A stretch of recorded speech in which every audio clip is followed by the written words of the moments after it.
네, 총선까지 남은 시간 20일밖에 되지 않습니다. 여야는 사활을 걸고 민심 얻기에 주력을 하고 있는데요. 목요일의 코너 게임 체인저 시간에서는 민경호 시민단체 길 대표와 자세한 얘기를 나눠보겠습니다. 어서 오세요. 안녕하세요. 민경호입니다. 예, 국민의힘이 상당히 좀 시끌시끌했는데 여러 가지 뭐 외부 요인도 있고 당 내부의 비례대표 갈등도 있었는데 일단 급한 불은 좀 끈 모습이에요. 당정 갈등이 좀 터져 나왔던 황상무 수석 문제라든지 이종섭 대사 귀국 문제가 좀 마무리가 된 모습인데 이게 민심 돌리는데 어느 정도 영향을 줄까요? 저는 상당한 효과가 있을 걸로 보입니다. 왜냐하면은 황상무 이종섭 사태라는 게 좀 정서적인 측면이 강했거든요. 그러니까 민주당의 공천 파동이 끝나고 40, 50대 중산층들이 이제 본격적으로 정권 심판으로 방향을 돌리고 있는 시점에서 그러니까 뭐 건수를 좀 찾고 있던 그런 측면이 강했기 때문에 대통령의 조치만으로도 전 효과가 있을 걸로 보입니다. 황상무 전 수석은 일단 사의 표명하고 바로 사퇴를 수용을 한 상황이고 이종섭 대사는 오늘 들어오거든요. 아무래도 이게 자꾸 그 수사를 회피한 게 아닌데 회피했다라는 공격을 하니까 그걸 불식시키기 위해서 들어와서 아마 오래 남아 있는 것 같아요. 총선 이후까지. 이것도 어느 정도 좀 수습이 될 수 있다 이렇게 보시나요? 그러니까 이후의 사태가 어떻게 전개될지는 조금 더 지켜보긴 해야 되겠지만 현재 조성된 정세가 좀 정서적이고 감정적인 측면이 강했기 때문에 일단은 수습이 되고 어떤 또 다른 방향으로 전개될 걸로 보입니다. 그래서 일단은 수습 국면으로 갈 걸로 보입니다. 근데 국민의힘 수도권 일부 후보들 사이에서는 이종섭 대사는 귀국해서 대기하는 것만으로는 안 되고 사퇴해야 된다는 목소리도 일부 있긴 있었거든요. 이런 목소리는 좀 어떻게 보셨어요? 지금 그 전체적으로 보면 대통령의 결단을 요구하고 대통령의 어떤 큰 판단을 요구하는 그런 측면이 강하기 때문에 일단 대통령이 큰 틀에서 정리를 했기 때문에 일단 이것으로 정리가 되고 그 안에서 뭐 자진 귀국이냐 뭐 이런 것들은 좀 자잘한 문제처럼 보입니다.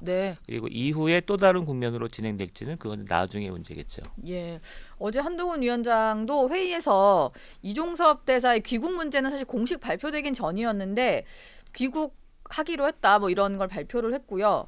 그리고 또 강조한 게 국민의힘과 윤석열 정부가 공동 운명체다라는 점을 강조를 했어요. 뭔가 갈등으로 비춰지고 총선 20일 앞두고 이제 분열하는 모양으로 보여지니까 그게 아니고 우린 운명 공동체다 이걸 강조를 한 부분인데 그럼 남은 기간 동안은 분열 안 하고 잘 갈 거다 이렇게 좀 봐도 될까요?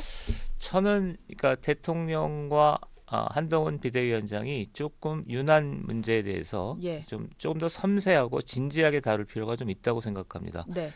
그렇게까지 비화되지 않아도 될 사안처럼 보이는데 이게 자꾸 비화되는 거거든요. 근데 그러니까 원론적인 차원에서는 운명 공동체다 이런 얘기를 하지만 조금 더 섬세하고 진지하게 다룰 필요가 있다고 생각하고 이번 사안에 대해서도 그다음에 이종섭, 황상무 씨 문제는 대통령의 결단이 좀 주요했던 것 같고 그다음에 비례대표 문제는 아직은 좀 대통령의 어떤 의지가 완벽하게 반영됐다기보다는 좀 적절한 수준에서만 반영됐기 때문에 갈등이 큰 틀에서는 갈등이 해소됐지만 갈등이 완전히 봉합됐다고 보기는 어렵다고 생각합니다.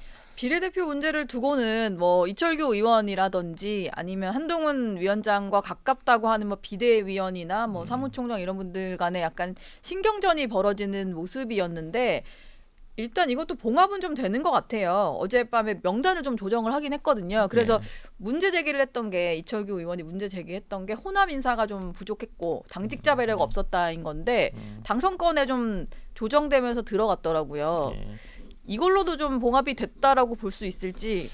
지금 이철규 의원이 거부형했던 건 호남하고 당직자고 그다음에 아주 구체적으로 얘기한다면 주기환, 민영삼 이런 분들인 것 같은데 오늘 보면 조배숙 씨를 들여보낸 그런 측면이 있기 때문에 일단 큰 틀에서 갈등으로 비화되거나 비화되지는 않을 것 같고 어쨌든 성의 표시는 했으니까 갈등으로 비화되지는 않을 것 같고 큰 틀에서 해결이 됐는데 조금 미진한 부분은 남은 거죠. 그래도. 부딪히진 않겠지만 그냥 마음속에 앙금 정도를 좀 안고 그렇게 생각합니다. 갈 것 같다. 민주당 같은 경우는 이게 국민의힘은 그러고 보면 좀 이래저래 조정을 많이 하는 분위기고요. 한동훈 위원장도 그래서인지 이거에 대해서 우리는 민심을 좀 반영한다. 절실하게 민심을 받드는 뭐 그런 정당이다라고 하면서 민주당이랑 비교를 하더라고요. 근데 역시나 민주당 같은 경우는 양문석 후보의 막말 논란으로 계속해서 논란이었는데 결과적으로 바뀌는 건 없었습니다. 그냥 안고 가기로 공천 유지 입장을 고수를 했거든요. 이건 좀 어떻게 봐야 될까요? 저는 두 가지 측면이 같이 있다고 생각합니다. 양문석 씨는 하나는 노무현 대통령을 내용적으로 평가한 부분이 있고 예. 그 과정에서 거친 용어를 쓴 측면이 있다고 생각합니다. 그런데 전자의 부분, 노무현 대통령을 형식적으로 폄하했다고 하더라도 그거는 과거 대통령에 대한 평가이기 때문에 그걸 가지고 공천 여부를 저울질할 수 없다라고 큰 틀에서 결정을 내린 것 같고 예. 이거는 이제 민주당 쪽 사람들의 저도 이제 그쪽에 있었기 때문에 민주당 쪽 사람들의 전체적인 분위기처럼 보입니다.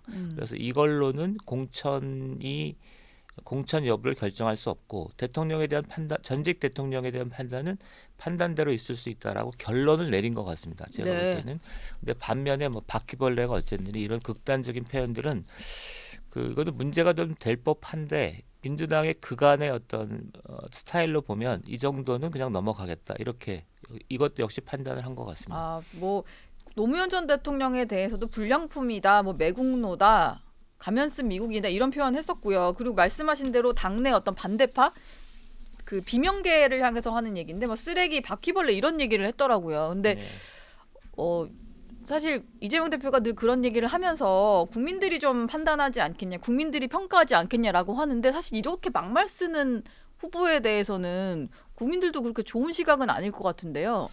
이거는 지금 불량품 매국노 가면 쓴 미국인 이런 거는 2000년대 2006년 7년 한미 FTA 등을 네. 할 때 썼던 표현인데 예. 저도 그 당시에 같이 활동을 했기 때문에 한미 FTA 반대 활동을 할 때 노무현 대통령에 대한 그러니까 진보적 지식인들의 일반적인 평가였어요. 네. 따라서 외부인이 볼 때는 굉장히 민감하게 비칠 수 있어도 그 세계, 그러니까 민주당 세계, 그다음 민주당류의 진보적 지식인들이 볼 때는 그렇게 크게 문제가 되지 않을 수 있습니다. 네. 그다음에 뭐 바퀴벌레 같은 거친 표현들은 이건 뭐 사실은 민주당의 체질이 약간 그런 측면이 있기 때문에 예. 그거는 넘어가는 측면이 있고 제가 오히려 문제 삼는 거는 네.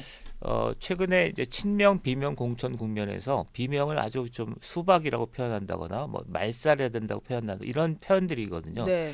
이거는 현재 국면에서 민주당이 이거를 어떻게 판단할 거, 어떻게 결정할 것인가를 정리해야 되는데 그런 면에서 양문석 씨 정도의 표현은 제가 상식적으로 보면 공천을 주지 않는 게 적합할 걸로 보이는데 네. 이거를 그냥 받아들이는 걸로 결정한 것 같습니다. 이거는 예. 민주당의 시각과 좀 일반적인 시각이 좀 다른 그런 상황이 아닌가라는 생각이 들고요. 일단 노무현 전 대통령 발언에 대해서도 아까 말씀하신 대로 이게 아무래도 그 당시 어떤 정책에 대한 표현이다 보니까 네. 수용이 좀 되는 모습이었던 것 같아요. 특히 그래도 노무현 전 대통령과 인연이 있는 사람들은 좀 지적을 하지 않을까 싶었는데 사위인 곽상원 변호사 같은 경우도 공천 취소할 정도는 아니다라고 했고 유시민 전 노무현 재단 이사장도 살아있는 당대표한테나 좀 잘해라 이렇게 오히려 이재명 대표한테 잘하고 뭐 돌아가신 노무현 전 대통령 얘기 하지 마라 이런 얘기였거든요. 네. 이런 친노계 인사들까지도 양문석 후보를 감싸는 태도는 좀 어떻게 해석을 해야 되는 걸까요? 저는 그러니까 조금 더 고위급에서 입장 정리가 됐다고 생각합니다. 그러니까 예를 들어서 이해찬이랄지 유시민이랄지 이런 분들이 네. 이 문제를 가지고 더 이상 확대하지 말자라고 입장 정리를 하고 그 입장 정리가 오더라는 형태로 내려갔을 걸로 보이고요. 예. 그다음에 곽상원 씨도 그 틀 안에 있기 때문에 그렇게 정리가 됐을 거고 그다음에 이광재, 임종석, 윤건영 이런 분들도 그러니까 일단 이해찬이나 이런 큰 틀에서 그렇게 정리하기로 했다면 그에 순응하는 게 또 그쪽 세계의 전통입니다. 그래서 이거는 뭐 생각보다 조용히 마무리되고 있습니다. 예. 유시민 전 이사장 얘기를 하나 더 해보겠는데요. 마지막까지 진통을 앓았던 서울 강북을 경선이었는데 박용진 의원을 배제를 했다가 뭐 여러 가지 굴곡을 겪은 다음에 조수진 변호사가 결정이 됐습니다. 근데 유시민 작가와 조수진 변호사가 유튜브 채널에서 같이 활동을 했다 보니까 뭐 유시민 작가의 추천이다 뭐 이런 얘기까지도 있었던 상황이고, 근데 어제 조수진 변호사가 유시민 작가로부터 들었다는 말을 본인이 직접 공개를 했는데요. 이런 얘기를 했대요. 뭐 조 변호사는 길에서 배지를 주었다 이런 농담을 했다는데 이게 적절한 표현은 아니잖아요.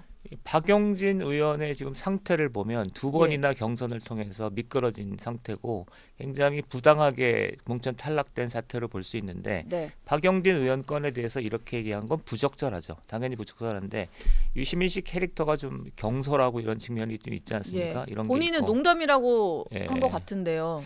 이거는 저는 이제 두 가지로 해석하는데, 지금 우리 사회가 좀 가벼운 농담 이런 것들에 대해서 좀 너무 예민하게 반응하는 게 아닐까 이런 생각도 하나 있고, 그다음에 민주당 성향에 특히 이제 정봉주나 이런 사람들을 보면 농담이 농담이라고 보기에 어려울 정도로 좀 비화돼서 상대방을 공격하거나 잔인하게 이렇게 하는 측면이 있잖아요.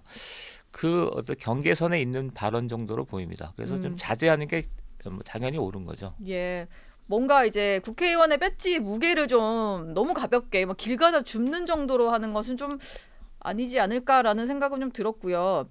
근데 유시민 전 이사장이 계속해서 뭔가 뭐 조수진 변호사가 유시민 전 이사장의 어떤 그 영향을 받아서 이번에 경선에 참여하게 됐다 이런 주장까지 나올 정도로 영향을 좀 행사하는 것 같다라는 말들이 많이 들리는데, 현재 민주당에서 유시민 전 이사장의 역할은 어떤 역할일까요?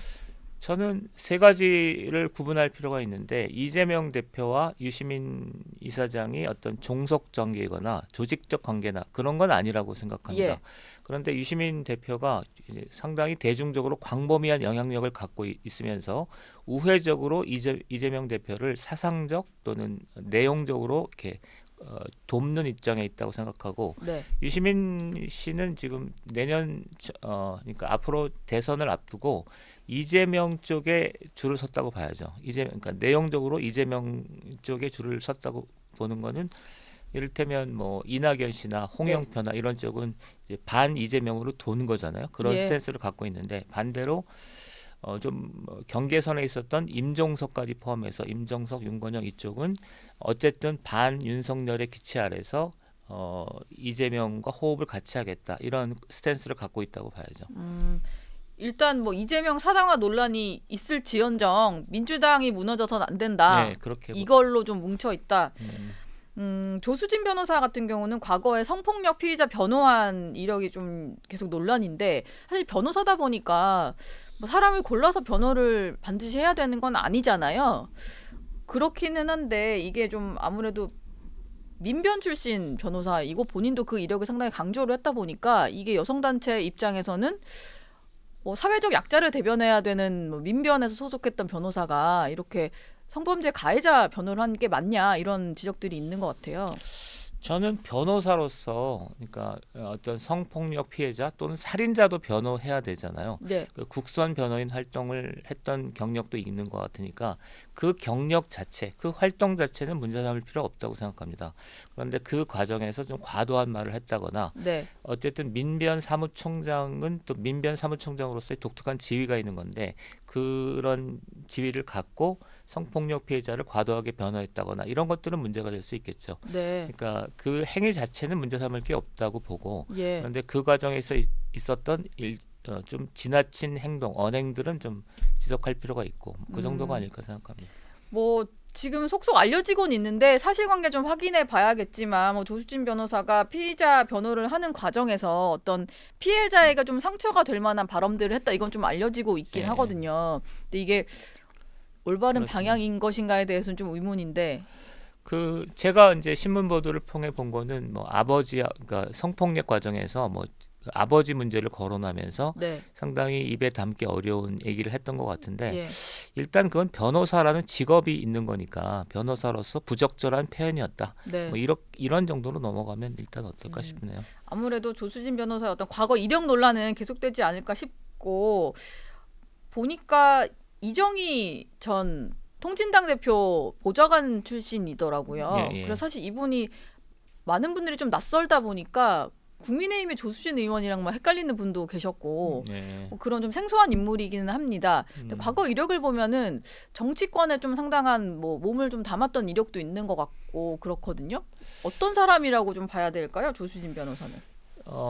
제가 볼 때는 2000년대 경황만 보면 좀 진한 운동권들이 예. 두 가지를 합니다. 그러니까 주로 운동권들은 학생운동, 노동운동에 집중돼 있었는데 네. 진한 운동권, 우리가 이제 경기 동부, 인천 뭐 이렇게 했던 사람들 중에서 한편으로는 아주 멀리 보고 비정규직 운동에 투신한 사람들이 있고 예. 또 하나는 인텔리 사업을 해요. 이제 변호사 뭐 이런 것들을 하거든요. 네. 그리고 이정희 의원도 어떻게 보면 경기 동부랑 연대를 해서 발탁된 사람이거든요. 예. 그러니까 이정희 의원 그 보좌관을 했다라는 건 그런 어떤 경력 안에 그런 풀 안에 있었던 거죠. 그러니까 이를테면 운동권 주사파 운동권들이 예.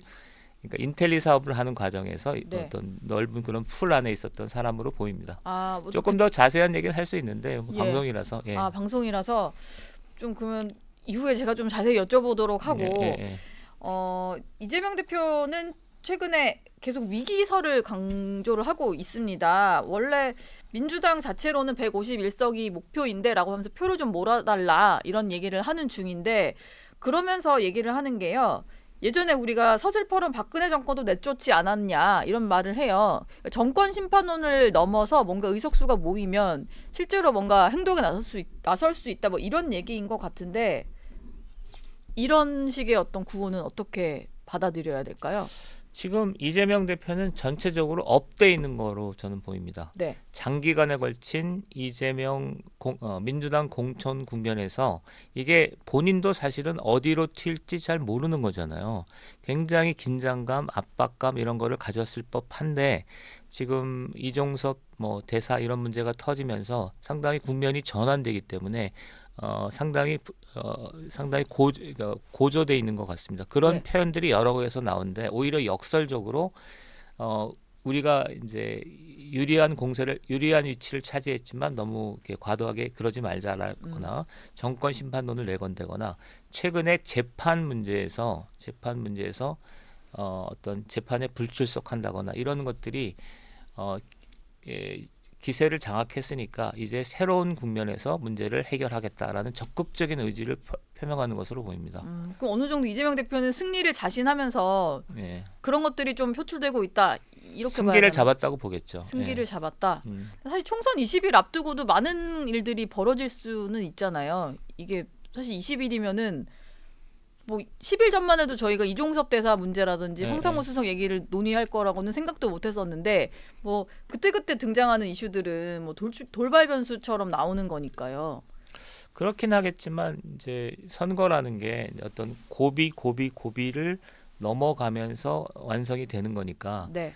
현재 국면에서는 기세를 잡았다, 승기를 잡았다라고 판단할 수 있겠죠. 그리고 그런 어떤 이재명 대표의 지금 심리 구조가 네. 뭐 얼굴이나 안색이나 목소리에서 배어나는 것 같은데요. 말투나 이런 데서 자신감을 많이 자신감을 갖고 있다. 과단성 있는 발언들을 하고 뭐 그런 것들이 굉장히 긴 침체 국면에서 벗어났구나. 그래서 지금 상황을 굉장히 낙관적으로 보고 있구나라는 것을 전 보여준다고 생각합니다. 그러니까 사실 한동훈 위원장이 본인이 불출마하면서 좀 여러 가지 장점이 있다고 했던 게 이재명 대표는 못하지만 나는 할 수 있다 이런 것들이 꽤 많았는데 뭐 예를 들면은 그 실내 행사에서 마이크를 쓴다거나 뭐 이런 것들이었거든요. 근데 보니까 이재명 대표가 요즘에는 그 기자회견 형식이면 마이크를 쓸 수 있다 보니까 그런 식의 어떤 변수를 좀 그러니까 만들어가지고 활용을 하는 것 같아요.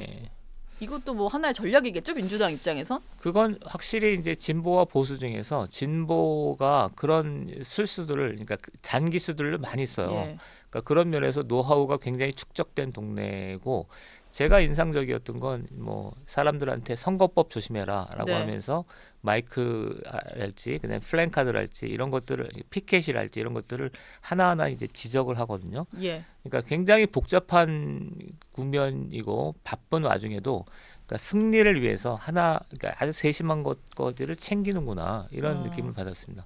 법을 어기는 것에 뭔가 예민한 것일까요? 뭔가 선거법 여러 가지 걸려 있는 사건이 많다 보니까 좀 예민하게 반응한다. 그러니까 선거법 피켓 하나하나를 이제 지적을 한다는 건 사소한 문제에서 문제가 좀 비화되는 수가 있잖아요. 네. 그런 것까지를 염두에 두고 제가 볼 땐 이건 장점이면서 단점이라고 보는데 목적성이 아주 강한 사람 같습니다. 그러니까 어떤 목표를 두고 거기에 가기 위해서 모든 역량을 집중하는 형태.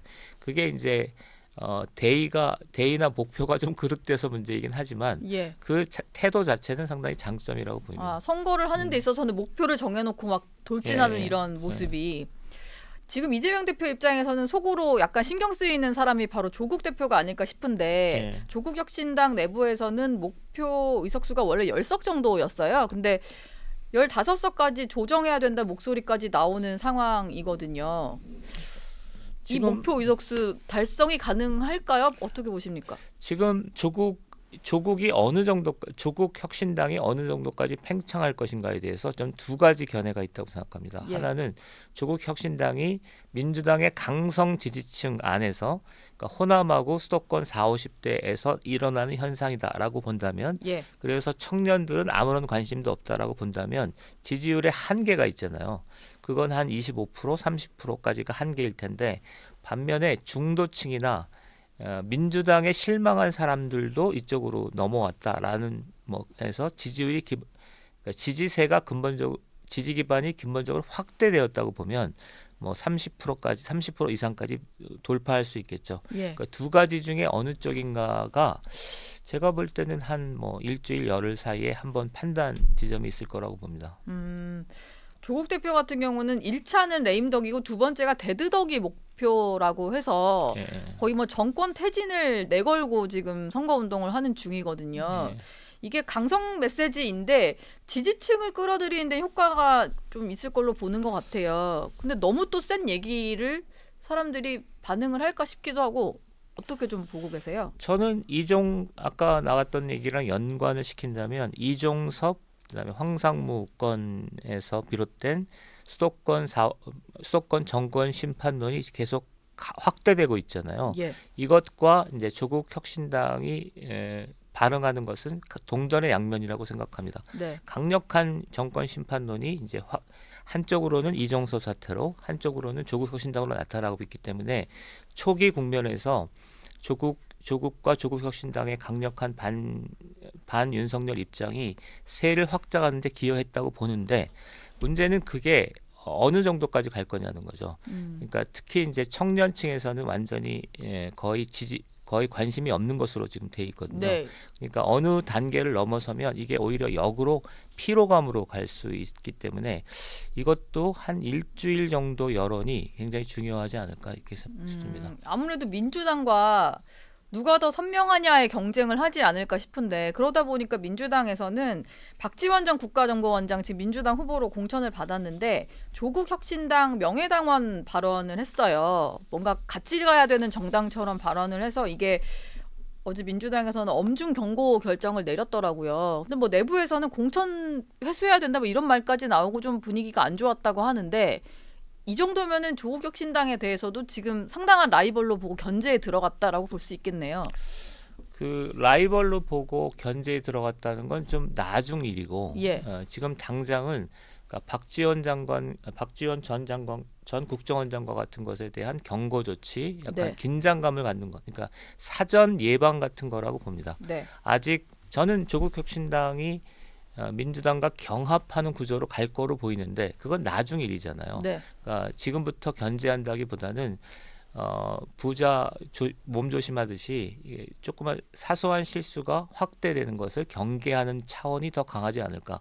그리고 박지원 전 장관의 경우 이분도 이제 좀 그러니까 어떻게 보면 상상력이 풍부하고 그다음에 어떻게 보면 말실수가 좀 많은 분으로 보이거든요.